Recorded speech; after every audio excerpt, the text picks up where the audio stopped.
introduced a bill promoting coal to liquid fuels, and then you said you'd only support them if they emitted fewer greenhouse gases than gasoline. Now, all the scientific evidence points to coal being dirtier than pretty much anything else. So how are you going to square your support for coal with the need to fight global warming? Well, I've already done it. You know, I voted against the Clear Skies bill. In fact, I was the deciding vote, despite the fact that I'm a coal state, and that half of my state thought I'd thoroughly betrayed them, because I think clean air is critical and global warming is critical. But this notion of no coal, I think, is an illusion, because the fact of the matter is that right now we are getting a lot of our energy from coal, and China is building a coal-powered plant once a week. So what we have to do then is we have to figure out how can we use coal without emitting greenhouse gases and carbon. And how can we sequester that carbon and capture it? If we can't, then we're going to still be working on alternatives. But alternatives including coal? Let me sort of describe my overall policy.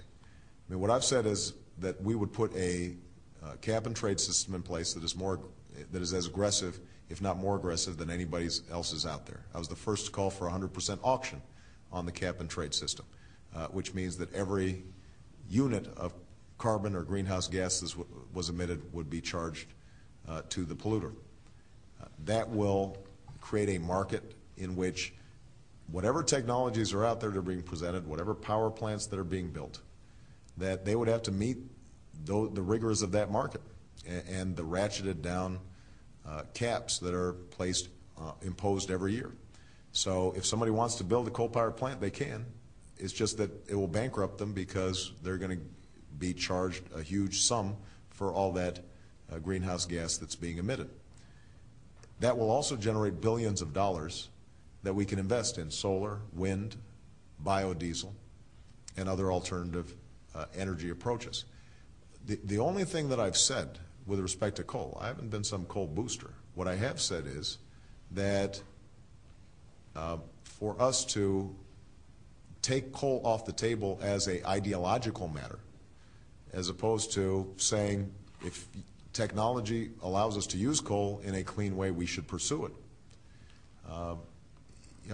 That I think is the right approach. The same is with respect to nuclear. Right now, we don't know how to store nuclear waste wisely, and we don't know how to deal with some of the safety issues that remain. And so it's wildly expensive to pursue nuclear energy. But I tell you what, if we could figure out how to store it safely, then I think most of us would say that might be a pretty good deal.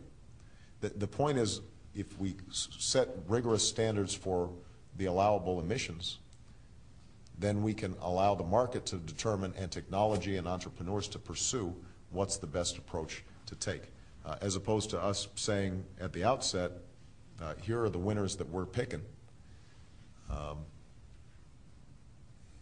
and maybe we pick wrong and maybe we pick right. Okay.